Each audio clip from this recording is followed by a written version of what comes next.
ബ്രഹ്മണ്യം സർവധർമ്മജ്ഞം ലോകാനാം കീർത്തിവർദ്ധനം ലോകനാഥം മഹദ്ഭൂതം സർവഭൂത ഭവോദ്ഭവം.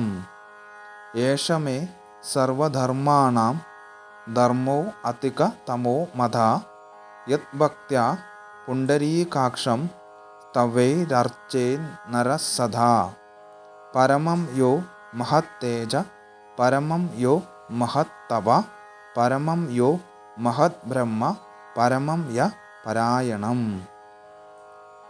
ബ്രഹ്മണ്യം സർവധർമ്മജ്ഞം ലോകാനാം കീർത്തിവർദ്ധനം ലോകനാഥം മഹദ്ഭൂതം സർവഭൂത ഭവോദ്ഭവം. ഏഷ മേ സർവധർമാണാം ധർമ്മോതികതമോ മത യദ്ഭക്ത്യാ പുണ്ഡരീകാക്ഷം തവൈരർച്ചേൻ നരഃ സദാ. പരമം യോ മഹത്തേജ പരമം യോ മഹത്തപ പരമം യോ മഹദ്ബ്രഹ്മ പരമം യ പരായണം.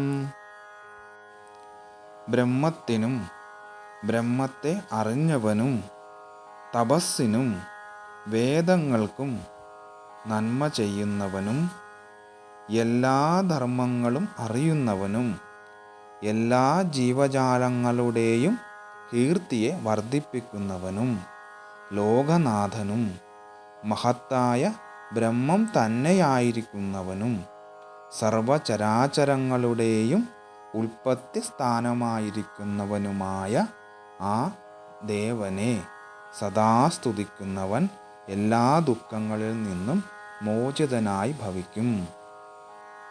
യാതൊരു ദേവനാണോ എല്ലാത്തിലും വലുതും ഉത്കൃഷ്ടവുമായ തേജസ്സായിരിക്കുന്നത്, ഏറ്റവും പരമമായിരിക്കുന്ന തപസ്സായിരിക്കുന്നത്, ഏറ്റവും മഹത്തായ ബ്രഹ്മമായിരിക്കുന്നത്, എല്ലാവർക്കും ശ്രേഷ്ഠമായ ആശ്രയമായിരിക്കുന്നത്,